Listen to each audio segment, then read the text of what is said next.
Je suis née en Colombie, dans la capitale, Bogota.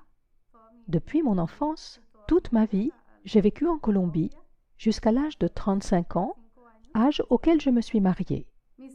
Mon histoire commence quand j'avais 25 ans. Je faisais alors mes études à l'université. J'étudiais la gestion dans le domaine du tourisme, qui a été mon premier métier.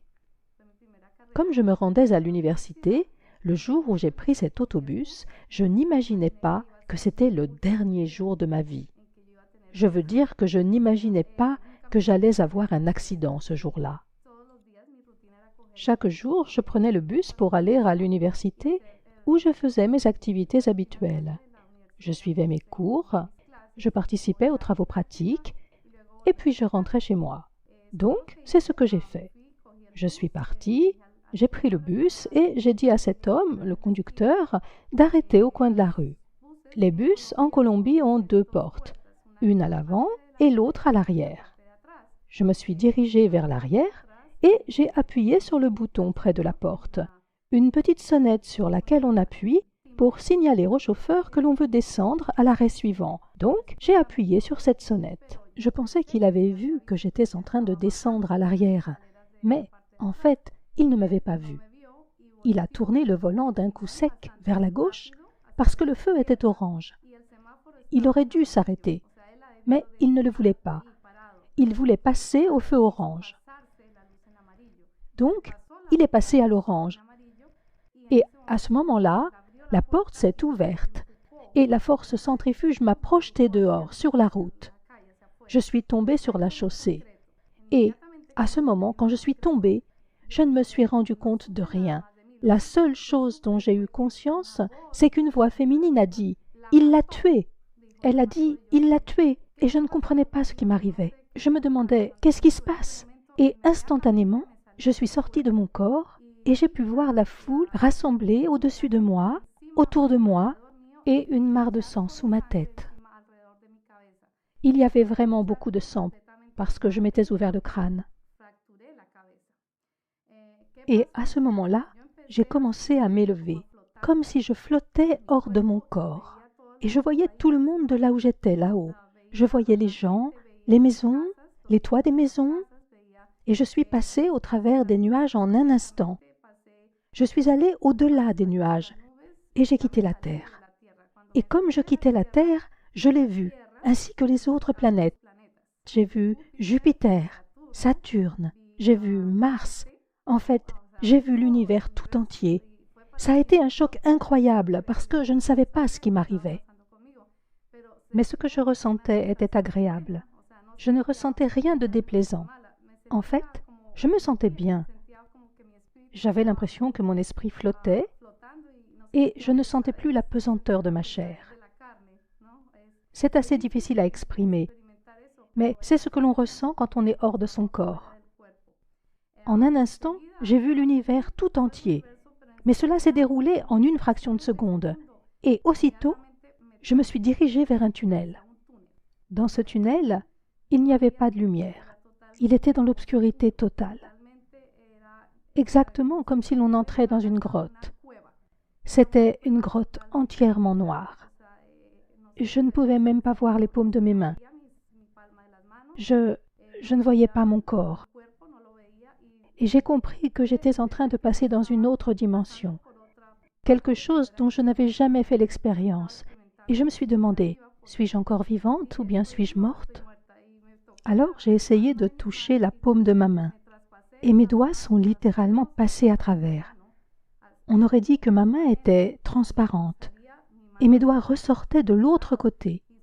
J'ai réalisé que je n'avais plus de chair, que je ne pouvais plus toucher mon corps. J'ai pensé, est-ce que je suis morte? Qu'est-ce qui m'arrive? À ce moment-là, j'ai senti une présence, des voix derrière moi qui ont commencé à se moquer de moi, à rire de moi et à me lancer des méchancetés. Elles disaient « Tu es mauvaise, tu es une vraie peste et tu as mérité d'être ici. » Alors j'ai dit « Qui êtes-vous » Mais elles ne m'ont pas répondu.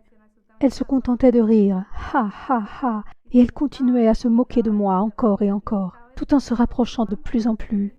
J'essayais de m'éloigner de cette présence parce que j'avais vraiment peur. car c'était une présence et des voix qui faisaient penser à des monstres. Et le problème, c'est que tandis qu'ils tentaient de s'approcher davantage, j'ai essayé de les contourner par la droite et je me suis cogné contre un mur. Alors j'ai couru droit devant moi, puis vers la gauche, mais je me suis cogné contre un autre mur. C'est là que j'ai réalisé que je me trouvais dans un tunnel. Au fond du tunnel, derrière moi, j'ai vu un feu, ou plutôt, j'ai senti la chaleur d'un feu. J'ai senti la chaleur des flammes. Et j'ai entendu des cris comme si des gens étaient en train de se faire torturer. C'était comme si on torturait des gens, et moi j'entendais ces cris, et je me sentais vraiment terrifiée. Je ne savais pas où j'étais. Alors j'ai demandé, « Où suis-je » Et les voix m'ont dit, « Tu ne le sais pas ?» J'ai répliqué, « Non, je l'ignore. » Et l'on m'a répondu, « Tu es aux portes de l'enfer. » Quand ils m'ont dit cela, j'étais complètement sous le choc. Je ne savais pas quoi faire. J'ai dit, « Je ne peux pas être aux portes de l'enfer. Je suis une bonne personne et je ne peux pas être morte. » Et ils m'ont dit, « Si, tu es morte et tu vas rester dans cet endroit pour toujours. Tu n'as plus de vie sous aucune forme. La seule forme d'existence qui t'attend, c'est de rester ici à tout jamais, pour l'éternité. Et tu seras torturé sans relâche. Nous allons te torturer sans arrêt. » Alors j'ai dit, « Comment ça vous allez me torturer? Je ne comprends pas. » Alors ces présences m'ont attrapé et tiré par les bras, et ils ont commencé à m'arracher la peau. Ils avaient des ongles qui étaient en fait de longues griffes, et ils ont commencé à me griffer tout le bras, sur chaque bras. Ils étaient en train de m'écorcher vive. J'ai éprouvé une douleur terrible, car lorsqu'on est mort, on ressent les choses plus intensément encore que lorsqu'on était vivant. Les sens sont plus affûtés. Les sensations sont décuplées. On ressent beaucoup plus la douleur physique, ainsi que les odeurs. Les odeurs sont plus fortes. Les odeurs que je sentais étaient horribles. Ces présences sentaient la mort. Elles avaient une odeur de rat mort. C'était une odeur horrible. Et j'avais conscience de me trouver dans un endroit vraiment affreux, vraiment horrible. Et je leur disais, « Laissez-moi, je vous en prie, libérez-moi. » Mais ils ne voulaient pas me libérer. Alors, je me suis souvenue d'une seule chose, parce que je suis une personne catholique. J'allais à la messe et je pensais que c'était bien. Être catholique pour moi, c'était ce qu'il y avait de mieux. C'est la foi dans laquelle ma famille a grandi. Et moi, j'ai grandi dans une famille catholique. J'allais chaque jour à l'église et j'assistais à la messe le dimanche. Mais je n'étudiais pas la Bible. Je ne la lisais pas vraiment. Je me contentais d'écouter la messe et de lire la partie que le prêtre utilisait pour son sermon. Et c'était tout. Je n'allais pas au-delà, je n'étudiais pas la Bible de manière plus approfondie. Donc, on peut dire que j'étais une catholique qui allait à l'église et qui avait l'air d'être chrétienne. Je veux dire que je n'étais pas vraiment chrétienne. Je ne l'étais que par tradition. J'allais le dimanche à la messe, et voilà. Mais cela s'arrêtait là. Je ne faisais rien de plus. Et ma maison était remplie de statuettes. Il y avait partout des représentations de la Vierge Marie, de Sainte Thérèse, de Saint Martin, le patron des pauvres, de Saint Grégoire, etc. Ma mère, qui est morte malheureusement quand j'étais très jeune, ma mère souffrait d'une maladie et était tout le temps en train de prier les saints pour qu'ils guérissent la maladie qu'elle avait aux jambes. Elle avait de nombreuses statues de Saint Grégoire, qui était censé être un médecin ou quelque chose comme ça. C'est pourquoi on idolâtrait ces saints. On les idolâtrait vraiment. Et bien sûr, le plus important de tous était la Vierge Marie. J'ai grandi dans l'adoration de la Vierge Marie. Je croyais que la Vierge Marie était vraiment spéciale. Et tandis que j'étais en enfer, que je me trouvais là-bas, dans le tunnel, ces présences maléfiques m'ont dit « Tu n'as pas respecté les commandements de ton Dieu. C'est la raison pour laquelle tu es ici, parce que tu n'as pas respecté les commandements divins. » Alors j'ai dit « Mais quel commandement? Je ne sais pas quel commandement j'ai transgressé. Pourquoi mériterais-je l'enfer alors que je n'ai pas tué, que je n'ai pas volé, que je n'ai pas forniqué? Je croyais que je menais une vie chrétienne, mais j'avais fait d'autres choses qui ne respectaient pas les commandements. Et donc, qu'est-ce qui s'est passé? Alors qu'ils étaient en train de me torturer, de m'arracher la peau, la seule chose à laquelle j'ai pensé a été le Notre Père. Vous savez, dans l'évangile de Marc, dans la Bible, je me suis dit, je vais me mettre à prier. Et j'ai récité « Notre Père qui es aux cieux, que ton nom soit sanctifié ». Et plus je récitais, plus les démons me torturaient. Ils m'écorchaient encore davantage. Et je criais, mais je continuais, j'insistais, je disais « Non, je ne resterai pas ici. Je sais qu'il y a un Dieu qui va me pardonner. Je sais qu'il y a un Dieu qui va faire preuve de miséricorde et me sortir de cet enfer. Je ne peux pas rester ici pour l'éternité. C'est impossible que je passe l'éternité en enfer. » Et j'ai continué, jusqu'à ce que je termine le Notre Père. Et lorsque j'ai eu fini le Notre Père, je me suis souvenu que le seul nom qui est au-dessus de la terre, au-dessus de tout l'univers, est le nom de Jésus. Alors je leur ai dit, je connais un nom qui est au-dessus de la terre et de l'univers et qui est plus puissant que vous. Et je vais prier en m'adressant à lui pour qu'il me fasse sortir d'ici, qu'il me libère de cet enfer. Et il me répondait, non, non, non, tu vas rester ici, abandonne tout espoir. Tu resteras ici pour toute l'éternité. Et moi je disais, non, je sais que si je me tourne vers lui, il m'entendra et me sauvera. Alors j'ai commencé, j'ai dit, Jésus, je t'en prie, sauve-moi. Et au début, il ne s'est rien passé. La première fois, il ne s'est rien passé. Je l'ai invoqué une seconde fois, et il continuait de me dire, non, tu ne sortiras pas d'ici, tu vas rester ici pour toute l'éternité. Et la seconde fois, j'ai dit, Jésus, s'il te plaît, aide-moi. Je t'implore de me pardonner mes péchés. Pour tout ce que j'ai fait de mal dans ma vie, pardonne-moi. Je me repens de mes mauvaises actions. Si je n'ai pas traité quelqu'un comme il faut, si j'ai négligé l'un de tes commandements, si j'ai transgressé un de tes commandements, je t'en demande pardon. Montre-moi le chemin que je dois suivre. Indique-moi le chemin qui me permettra de me purifier et d'être auprès de toi. Je ne veux pas rester ici. Et j'ai répété à nouveau, Jésus, je t'en prie, sauve-moi. Mais il ne s'est rien passé non plus. Et tout ce temps, je pleurais en réclamant la miséricorde divine. Et j'étais en train de me faire traîner vers l'arrière, au fond du tunnel. Il s'apprêtait à me jeter dans le feu, dans les flammes éternelles. Je sentais que j'étais sur le point de brûler. Les flammes étaient déjà presque sur mon corps. Et à ce moment-là, la seule chose que j'ai réussi à dire fut « Jésus, je promets de te suivre pour toute la vie. Toute ma vie, je ne suivrai plus que tes enseignements. Je suivrai ta parole. Je te promets que je te serai fidèle. Donne-moi seulement une opportunité, une seule chance de continuer à vivre pour pouvoir changer mon existence. Mais sauve-moi, fais-moi sortir d'ici, libère-moi s'il te plaît. » Et à ce moment-là, les démons ont disparu. Ils m'ont rendu ma liberté. Et j'ai pensé, waouh, qu'est-ce qui se passe? Quelque chose s'était produit et je n'étais plus dans le tunnel. Le tunnel s'était ouvert et à présent il y avait un chemin magnifique. J'avais l'impression de marcher au milieu d'un jardin rempli de fleurs, des fleurs divines, d'une beauté incroyable. De toute ma vie, je n'avais jamais vu de fleurs comme celle-ci. C'était comme si elles bougeaient, comme si elles étaient en train de danser et en même temps de chanter « Hosanna, Hosanna !» Du plus haut des cieux, béni soit le Seigneur, le roi des rois. Béni soit notre Seigneur Jésus-Christ. Que la gloire soit avec lui. Gloire à notre Seigneur Jésus-Christ. Et j'étais là, waouh! C'était simplement incroyable.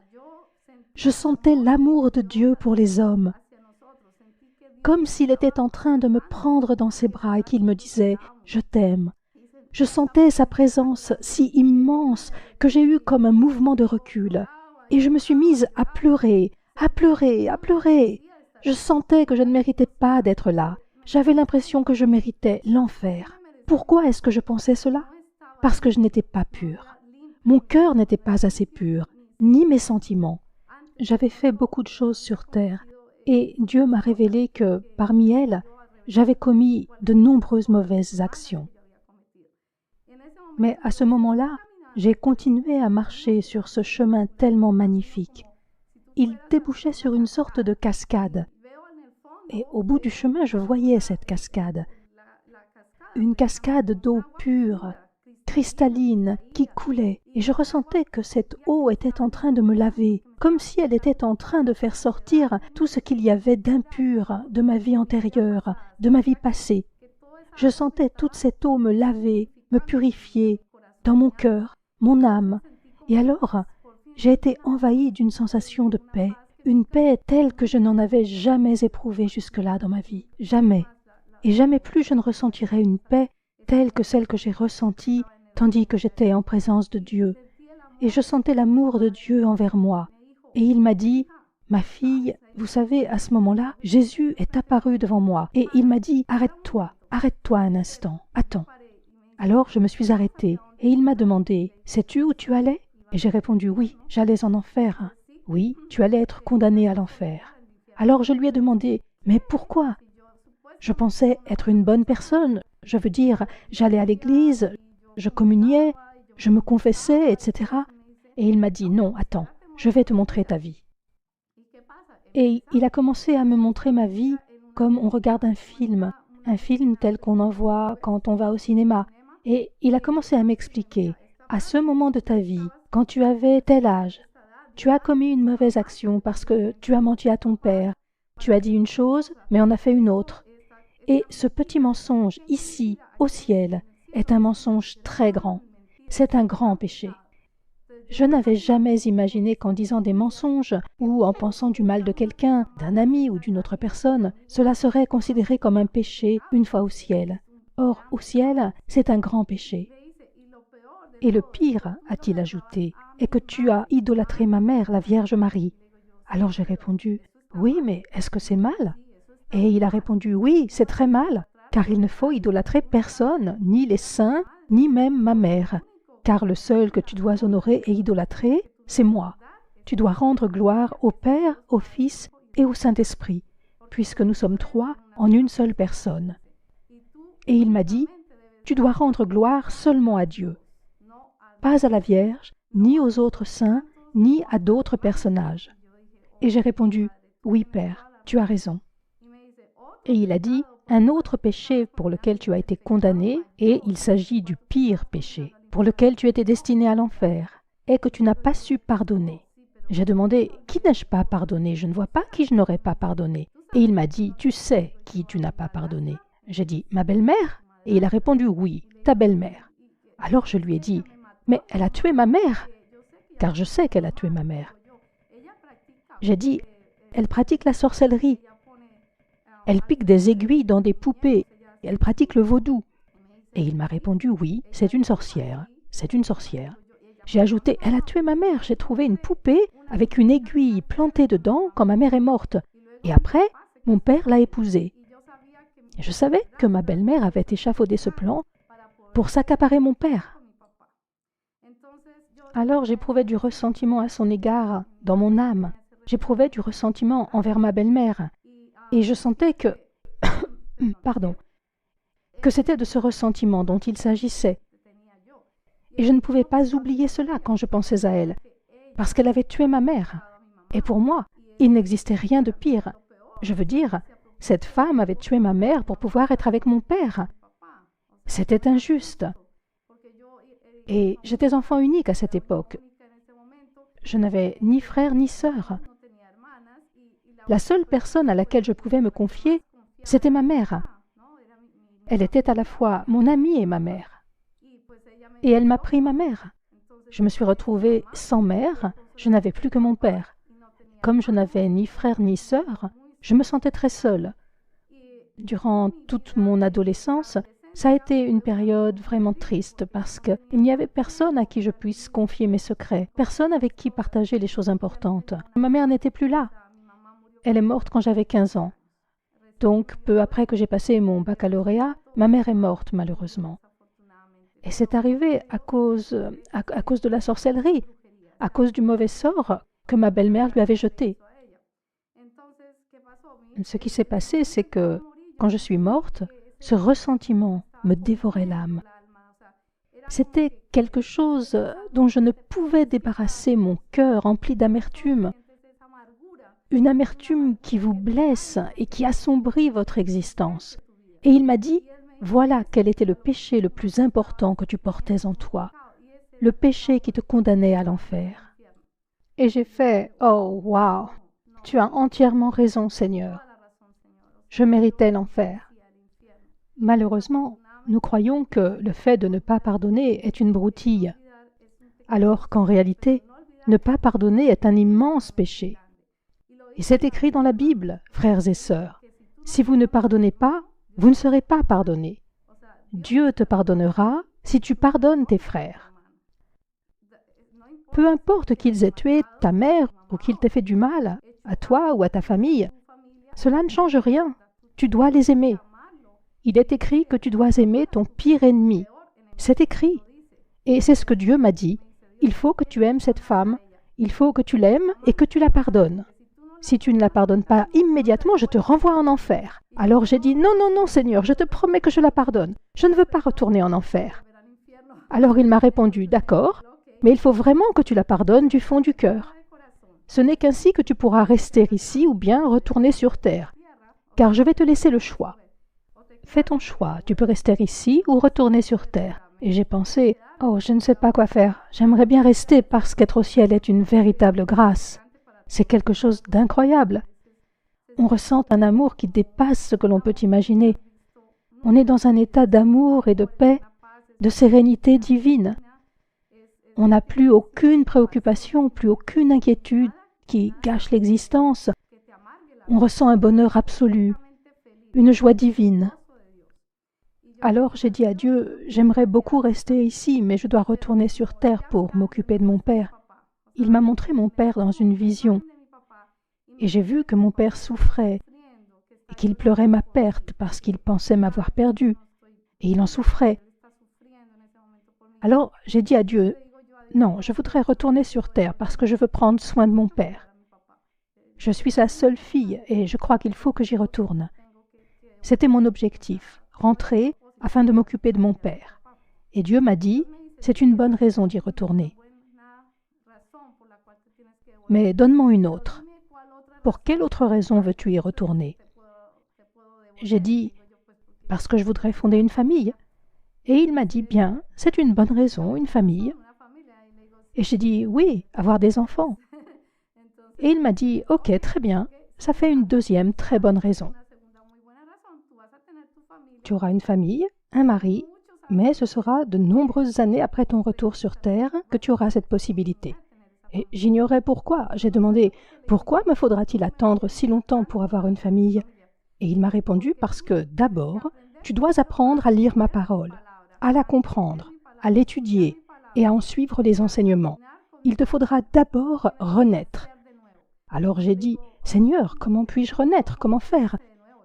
Je suis catholique, je ne sais pas comment renaître. Je suis né, j'ai été baptisé, que faire de plus? Et il m'a dit, non, tu dois renaître et être à nouveau baptisé, mais cette fois pour mener une vie chrétienne, pour vivre dans le Christ avec moi, car je serai à tes côtés. Alors j'ai fait, oh, je comprends à présent, mais je ne comprends pas très bien comment je dois m'y prendre pour faire cela, seul sur terre. Qui va m'aider? Qui? Et il m'a répondu, ne t'inquiète pas, ma fille, je t'aiderai, je te guiderai, je serai près de toi, à tes côtés. Je serai tout le temps près de toi, je t'accompagnerai, je ne t'abandonnerai pas, je resterai tout le temps près de toi. Alors j'ai dit, d'accord Seigneur, très bien, mais pourquoi dois-je attendre avant d'avoir un mari? Et il m'a dit, tant que tu n'auras pas effectué un revirement complet de ta vie, à 360 degrés, je ne te donnerai pas de mari. Tu dois changer complètement la façon dont tu vis, la façon dont tu agis, dont tu vois les choses. Parce que dans ma vie de catholique, je sortais en boîte, je dansais, je buvais. Je n'étais pas alcoolique, mais je buvais une petite bière, du vin. Ce genre de choses qui ne sont pas graves quand on est catholique. Pour une catholique, se rendre à une fête n'est pas quelque chose de mal. Avoir un petit ami non plus. Mais en tant que chrétienne, c'est différent. Une personne chrétienne doit être très droite dans la vie. Elle doit être pure, aussi pure que Dieu, parce que Dieu nous demande d'aller vers la sainteté, de nous comporter comme des saints. Et je n'avais pas compris cela. Je ne l'avais vraiment pas compris. Personne ne m'avait enseigné comment suivre la parole de Dieu. Personne ne m'avait expliqué ce que ça signifiait. Et il m'a dit, « Ne t'inquiète pas. Je vais te guider vers l'église où tu pourras apprendre ma parole. » Alors j'ai dit, « D'accord. » Il a ajouté, « Et il y a autre chose qu'il te faut savoir. C'est que si tu étais admise aujourd'hui au ciel, ce serait de justesse. » Alors je lui ai dit, « Mais pourquoi ? » « Parce que tu n'as pas gagné une seule âme pour moi. » J'ai dit, « Que veux-tu dire par gagner une âme pour toi ?»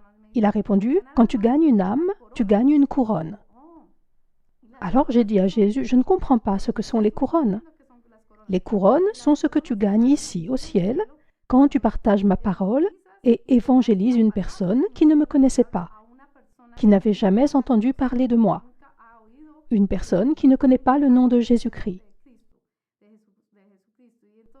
Et quand tu parles de moi à cette personne, que tu lui racontes ce qui m'est arrivé, que je me suis sacrifié pour vous et que j'ai payé le prix de vos péchés sur la croix, quand tu montres à cette personne qu'elle doit changer de vie, qu'elle doit me consacrer sa vie, quand tu la gagnes pour moi, cela fait une couronne ici, au ciel.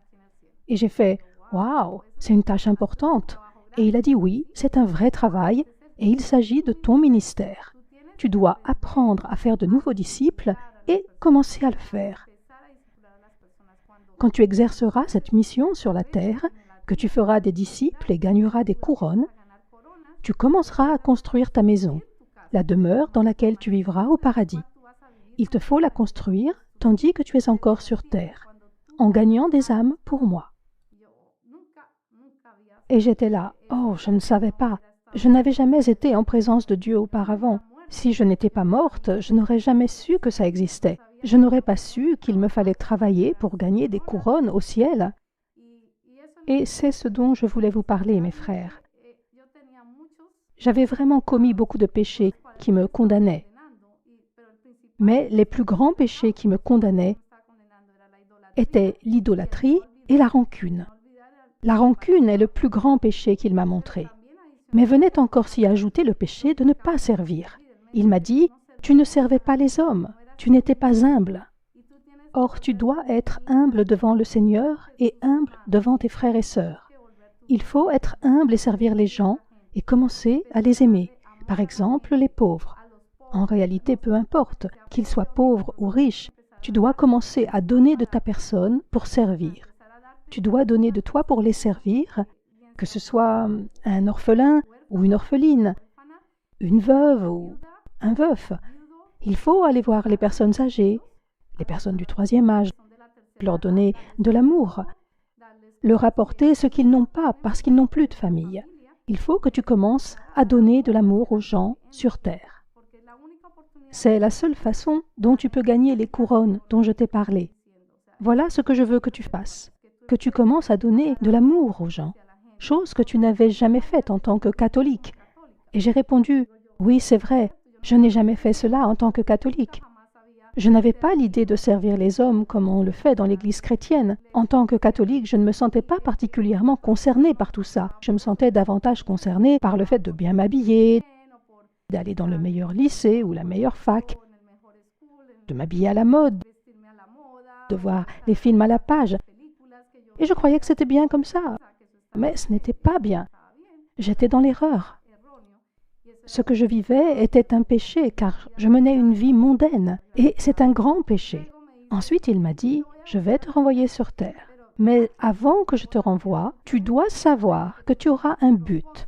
Et ce but est ce que je vais t'expliquer maintenant. Ton but doit être de partager ton témoignage avec toutes les personnes que tu rencontreras sur la terre, et de leur dire qu'il y a un paradis et un enfer, que l'enfer existe bien, et que le paradis existe bien, et que s'ils commettent un péché, ils iront en enfer. Cela veut dire, mes frères, que si vous ne suivez pas l'un des 10 commandements, cela vous condamne à l'enfer. Et c'est vraiment triste de savoir qu'il y a tellement de gens qui se condamnent à l'enfer, car les âmes qui sont en enfer se comptent par milliers. Et c'est un endroit vraiment horrible auquel vous vous condamnez. en commettant un simple péché.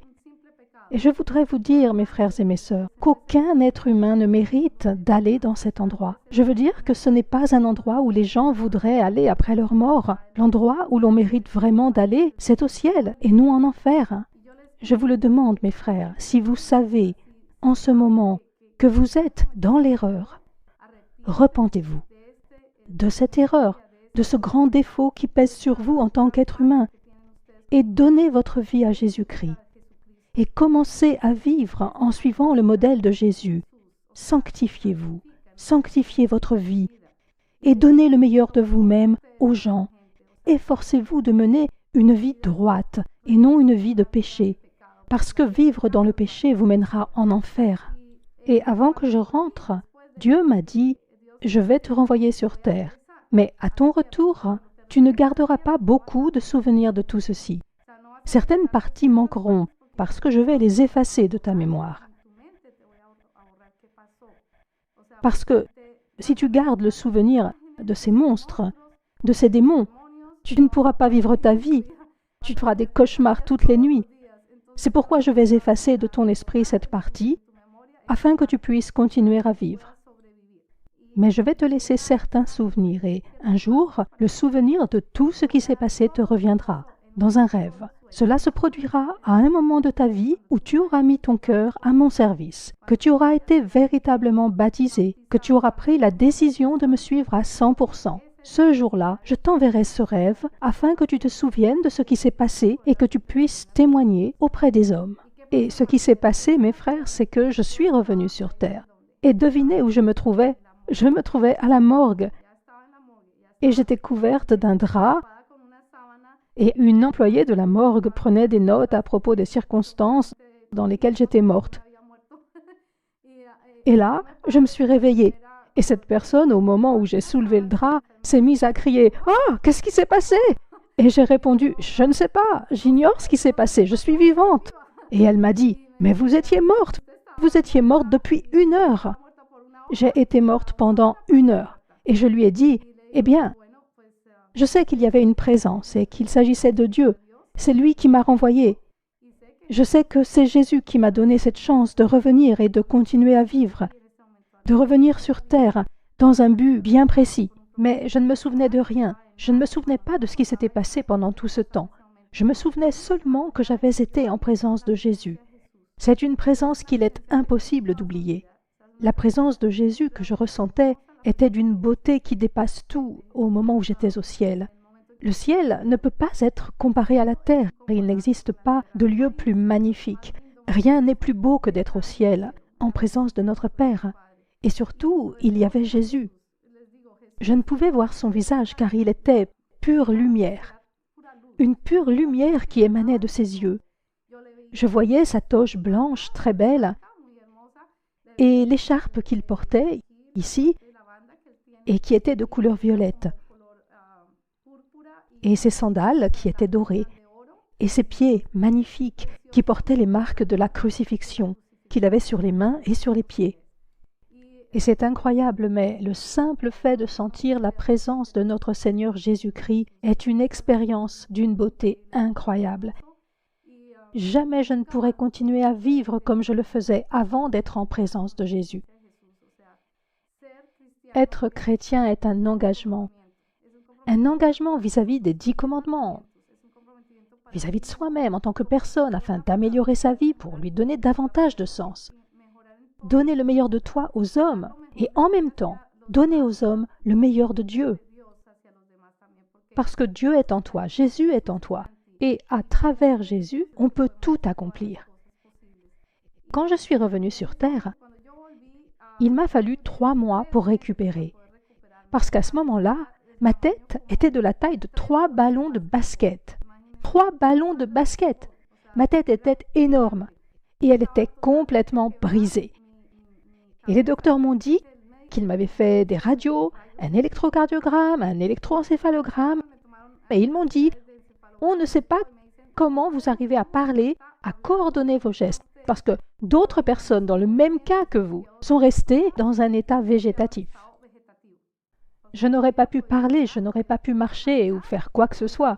s'il n'y avait pas eu la présence de Dieu et son amour infini envers nous, et qu'il ne m'avait pas renvoyé sur terre saine et sauve, sans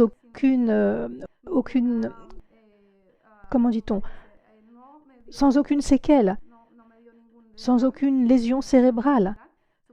Il est vrai que j'avais perdu beaucoup de sang, mais je n'avais pas de séquelles, pas d'autres fractures. Tout fonctionnait normalement. J'avais juste la tête très enflée. Mais les médecins ne pouvaient pas s'expliquer comment il était possible que je sois encore en vie. C'était vraiment un miracle. Et je considère ma présence ici comme un miracle, car Dieu m'a renvoyée saine et sauve sur terre. Je suis revenue pour avoir une seconde vie, car ma vie a complètement changé. J'ai senti que j'avais ce désir tourné vers Dieu, ce désir de mieux connaître sa parole. Alors, j'ai commencé à lire, à étudier la Bible et à fréquenter l'Église chrétienne. Tout en continuant d'aller à l'Église catholique, j'allais en plus à l'Église chrétienne. C'était comme si je n'étais pas encore convaincue qu'il me fallait changer d'environnement religieux. Mais je sentais cet appel, je sentais que Dieu m'appelait. Mais ce n'était pas encore très clair jusqu'à ce que, des années plus tard, je rencontre une amie à l'université. J'avais changé de profession et je suivais alors une formation en gestion d'entreprise. Et durant cette formation à l'université, j'ai rencontré une personne qui était chrétienne et qui est devenue mon amie. Et un jour, elle m'a invitée à une conférence, une réunion chrétienne qui s'appelle le Renouveau chrétien. Elle m'a dit « Hé, ça te dirait de venir à mon église ?» J'ai répondu « Oui, je veux bien. » Et j'y suis allée. Et une fois là-bas, oh, ce jour a été vraiment exceptionnel. Ce jour-là, j'ai reçu le Saint-Esprit. Je suis tombée à terre et j'ai commencé à pleurer, pleurer, pleurer. Je ne pouvais plus m'arrêter de pleurer. C'était la présence du Saint-Esprit tout autour de moi qui m'enveloppait. Et je me disais, « Ouah, mais pourquoi est-ce que je pleure comme ça ?» Et elle m'a dit, « C'est le Saint-Esprit. » Alors je lui ai dit, « Oh, je voudrais me faire baptiser. Je voudrais être baptisée. » Et elle m'a dit, « Oui, tu peux être baptisée, mais tu dois d'abord suivre un cours. » Alors j'ai dit, « Ok, je vais suivre ce cours. » Et j'ai commencé à le suivre afin d'être baptisée. Je me souviens que le cours a duré environ 15 jours et à la fin, j'ai confirmé ma décision de me faire baptiser. Et au moment du baptême, ce qui s'est passé, c'est que la nuit d'avant, j'ai senti une présence qui était en train de m'étouffer. Il était aux alentours d'1 heure du matin et il faisait très noir dans ma chambre, dans ma maison, en Colombie. Et j'ai senti que quelqu'un était en train d'essayer de m'étouffer. Et à ce moment-là, la seule chose que j'ai pu dire, c'est « Jésus, Jésus, au nom de Jésus, vous, présence, démon ou quoi que vous soyez qui venez de l'enfer, partez immédiatement, laissez-moi. Vous ne pouvez pas me faire de mal, vous n'avez pas le pouvoir de me tuer, car je ressens davantage la présence de Dieu, notre Seigneur, en moi que votre présence. Partez maintenant, au nom de Jésus. » Et je l'ai dit comme ça, avec beaucoup d'assurance. « Va-t'en, démon, va-t'en !» Et aussitôt, il m'a lâché. Je ne l'ai pas vu, mais je l'ai senti. J'ai senti que c'était un démon qui essayait de m'étouffer, qui essayait de me tuer. Durant tout ce temps, ma chambre était dans le noir complet, parce qu'il faisait nuit. Il était 1 heure du matin. Et tout à coup, pfiou, il y a eu une lumière blanche qui a éclairé ma chambre. Une lumière blanche très intense, brillante. Et j'ai senti une odeur de jasmin, une odeur de fleurs. Et j'ai pensé, « Wow, cette odeur, c'est comme au ciel !» Je ressentais un peu la même chose que lorsque j'étais au ciel. Et cette impression était si forte que j'ai fermé les yeux. Je savais à ce moment-là que Jésus était devant moi. Et je ne voulais pas le regarder car j'étais bouleversée d'émotion en comprenant qu'il était venu me sauver pour la seconde fois. Il m'a sauvé la vie 2 fois. Et quand j'ai rouvert les yeux, il était parti. Mais je savais qu'un instant plus tôt, Jésus était devant moi et qu'il m'avait sauvé pour la seconde fois du démon qui voulait me tuer. Mes frères et mes sœurs, il y a eu plusieurs occasions dans ma vie où le démon a voulu s'en prendre à moi pour m'empêcher de vous livrer ce témoignage. Aujourd'hui est un jour très important pour moi, car j'apporte mon témoignage devant les communautés latino, anglaises et européennes. Et je veux partager ce témoignage avec vous et que vous sachiez que Dieu est vivant, que Dieu est le Dieu d'hier, d'aujourd'hui et pour l'éternité. Et que si vous acceptez Jésus, vous accéderez à la paix. Vous vivrez dans la paix. Vous mènerez une existence qui est droite. Mais si vous ne prenez pas la résolution d'accepter Jésus dans votre vie, vous ne connaîtrez pas la paix. Vous n'aurez pas la chance d'aller au ciel. Vous irez en enfer. Une chance unique vous est offerte. Et je vous demande de croire que ce qui m'est arrivé est une certitude, que c'est réel. Toute personne qui est passée par là où je suis passée peut vivre la même expérience. Mais si vous vous repentez maintenant, mes frères et mes sœurs, vous pouvez éviter d'aller en enfer. Et je vous en conjure, au moment où je vous parle, une chance vous est offerte de remettre votre vie entre les mains de Dieu. Adressez-lui une simple prière en disant « Seigneur Jésus, pardonne-moi pour tous mes péchés, pour toutes les injustices et mauvaises actions que j'ai commises, pour toutes les mauvaises pensées que j'ai eues dans ma vie, pour les fautes que j'ai commises envers mes frères et mes sœurs et envers moi-même. Je te supplie, Dieu Tout-Puissant, de me pardonner tout cela du fond du cœur et que tu me donnes la chance d'entrer et de vivre dans ta gloire, afin de vivre avec toi, Seigneur. Et je t'ouvre les portes de mon cœur. Entre en moi pour vivre en moi et réside en moi. Je t'accepte et je te promets de te suivre pour le restant de mes jours. Au nom de Jésus-Christ, Amen.